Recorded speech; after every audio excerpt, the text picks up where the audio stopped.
Hello అండి, అందరికీ నమస్కారం. ఈరోజు మనం ఈ వీడియోలో అంతరిక్ష ప్రయోగశాలకు స్వదేశీ ట్యూబ్ల ఉత్పత్తి అనే టాపిక్కి సంబంధించిన కరెంట్ అఫైర్స్ని అయితే ఇప్పుడు చూడబోతున్నాము. సో ఎవరైనా ఫస్ట్ టైం కనుక చూస్తున్నట్లయితే ప్లీజ్ సబ్స్క్రైబ్ చేసుకోండి, లైక్ చేయండి, షేర్ చేయండి. సో అంతరిక్ష ప్రయోగశాలలో వినియోగించే ట్యూబ్లను ఇటీవల ఏ స్వదేశీ సంస్థ రూపొందించింది అంటే ఎన్ఎఫ్సి న్యూక్లియర్ ఫ్యూయల్ కాంప్లెక్స్ అనే సంస్థ రూపొందించింది. ఈ న్యూక్లియర్ ఫ్యూయల్ కాంప్లెక్స్ ఎక్కడ ఉంది అంటే హైదరాబాద్లో ఉంది. ఎన్ఎఫ్సి సంస్థ హైదరాబాద్లో ఉంది. ఈ ఎన్ఎఫ్సి సంస్థ యొక్క ప్రస్తుత చైర్మన్ అండ్ చీఫ్ ఎగ్జిక్యూటివ్ ఎవరు అంటే డాక్టర్ కోమల్ కపూర్. అంతరిక్ష ప్రయోగాల్లో వినియోగించే ట్యూబ్లకు అవసరమైన మిశ్రధాతును ఏ సంస్థ సరఫరా చేస్తుంది అంటే మిశ్రధాతు నిగమ్ లిమిటెడ్ అనే సంస్థ సరఫరా చేస్తుంది. ఈ మిశ్రధాతు నిగమ్ లిమిటెడ్ సంస్థ ఇటీవల రూపొందించిన అంతరిక్ష ప్రయోగశాలలో వినియోగించే ట్యూబ్లు ఏవి అంటే మోనెల్ 400 అల్లాయ్ ట్యూబ్. ఈ మోనెల్ 400 అల్లాయ్ ట్యూబ్లను వేటి తయారీలో వినియోగిస్తారు అంటే సెమీ క్రయోజెనిక్ ఇంజన్ తయారీలో వినియోగిస్తారు.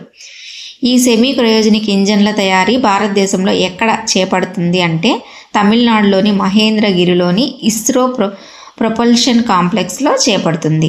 ఈ క్రయోజెనిక్ ఇంజిన్లో ఇంధనంగా దేన్ని వాడుతారు? సో ఇంధనంగా కిరోసిన్ మరియు లిక్విడ్ ఆక్సిజన్ అయితే వాడుతారు.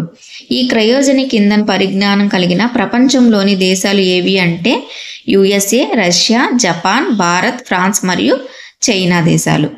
రాకెట్ ఇంధనం పరికరంలో క్రయోజెనిక్ పరికరం ఏ విధంగా ఉపయోగపడుతుంది అంటే కిరోసిన్ మరియు లిక్విడ్ ఆక్సిజన్లను అత్యంత శీతల ఉష్ణోగ్రతల్లో ఉంచడానికి ఉపయోగపడుతుంది. ఇటీవల ఇస్రో సెమీ క్రయోజెనిక్ ఇంజన్ను ఎక్కడ ప్రయోగించింది అంటే తమిళనాడులోని మహేంద్రగిరిలోని ఇస్రో ప్రొపల్షన్ సెంటర్లో ప్రయోగించింది. ఈ ఇస్రో యొక్క సెమీ క్రయోజెనిక్ ఇంజన్ను ఎవరు అభివృద్ధి పరిచి రూపొందించడం జరిగింది అంటే లిక్విడ్ ప్రొపల్షన్ సిస్టమ్ సెంటర్ వారు అభివృద్ధి పరిచి రూపొందించడం జరిగింది.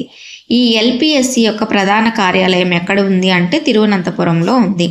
ఈ ఎల్పిఎస్సి యొక్క యూనిట్లు ఎక్కడ ఉన్నాయి అంటే కేరళలోని తిరువనంతపురం మరియు కర్ణాటకలోని బెంగళూరులో ఉన్నాయి. అయితే ప్రముఖమైన ప్రైవేట్ అంతరిక్ష సంస్థలు వ్యవస్థాపకులు చూడండి. అంతరిక్ష సంస్థ వ్యవస్థాపకుడు ఎవరో చూద్దాం.